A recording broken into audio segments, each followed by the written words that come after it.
we take the general picture, I would თუ ზოგად სურათს ავიღებთ, მე მას ჩიხთან მიახლოებულად შევაფასებდი. ბუნებრივია, რუსებზე ნაკლები ცოცხალი ძალა გვყავს, თუმცა ჩვენ საკუთარ მიწაზე ვიბრძვით. ჩვენი мотиваცია უფრო მაღალია. გვაუმჯობესებთ და ვზრდით ჩვენს ინოვაციებს მატერიალური, ტექნოლოგიური და შეიარაღების კუთხით.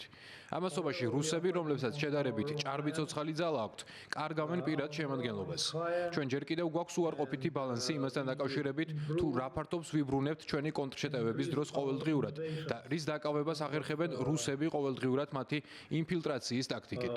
ეს ფაქტობრივად ტაქტიკის ნაწილია. მათი ჯარისკაცები ფრონტის ხაზზე საჰაერო ძალების, артиლერიისა და უპილოტო საფრენი აპარატების მხარდაჭერით იჭრებიან.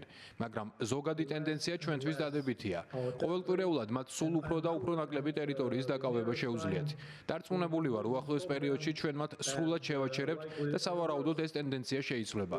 რუსეთსა და უკრაინას შორის დიდ ომში თანამედროვე ტექნოლოგიები ჯავშან ტექნიკას არ აძლევენ საშუალებას შეახციონ ან თუნდაც მიუახლოვდნენ ფრონტის ხაზს, რადგან დრონები მას მყისიერად გაანადგურებენ. ან სადაზვერვო დრონები მყისიერად აწვდიან კოორდინატებს უკრაინულ артиლერიას და ეს ჯავშან ტექნიკა წუთებში განადგურდება. ისინი ჯერ კიდევ იყენებენ ჯავშან ტექნიკას ზურგში, რათა პერსონალი მიიტანონ ზურგის გარკვეულ ხაზამდე. შემდეგ პერსონალი გადმოდის და აგრძელებს მოძრაობას ფეხით ან მოტოციკლებით, კვადროციკლების ტიპის მანქანებით, მსგავსი რამით. buggy type of vehicles.